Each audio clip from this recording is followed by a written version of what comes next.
কিভাবে টিকটকের account delete করবেন আমার ভিডিওটা দেখলে অবশ্যই বুঝতে পারবেন। আমার অ্যাকাউন্টে কিছু সমস্যা থাকার কারণে আমার অ্যাকাউন্টটা আমি ডিলিট করে দিব। প্রথমে থ্রি ডটে ক্লিক করি। থ্রি ডটে ক্লিক করার পর নিচে সেটিং অ্যান্ড প্রাইভেসি লেখা আসবে, আমরা সেখানে ক্লিক করব। তারপর অ্যাকাউন্ট আসবে, আমরা অ্যাকাউন্টে ক্লিক করব।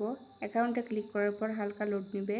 তারপর নিচে দেখবেন ডিঅ্যাক্টিভেট অর ডিলিট অ্যাকাউন্ট লেখা আছে, আমরা সেখানে ক্লিক করব।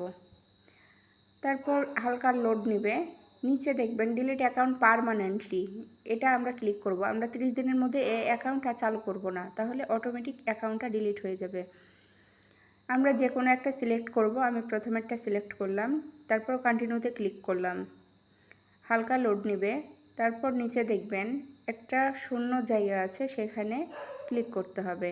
এখানে টিকচিহ্ন দিয়ে আমরা কন্টিনিউতে ক্লিক করলাম। ক্লিক করার পর নিচে দেখবেন কন্টিনিউ লেখা আছে, আমরা কন্টিনিউ লেখাটা ক্লিক করব। আর অবশ্যই 30 দিনের মধ্যে আমরা অ্যাকাউন্টটা অ্যাক্টিভ করব না, তাহলে অ্যাকাউন্টটা পার্মানেন্টলি ডিলিট হয়ে যাবে। আমাদের ফোনে একটা কোড আসবে, আমার এখানে 6 ডিজিটের একটা কোড আসবে, আমি এখানে কোডটা দিব। কোডটা দেওয়ার পরে হালকা লোড নেবে, নেওয়ার পর দেখবেন ডিলিট লেখা আছে, আমরা ডিলিট অপশানে ক্লিক করব। এখানে ক্লিক করার পর দেখবেন আমার অ্যাকাউন্টটা নষ্ট হয়ে গেছে।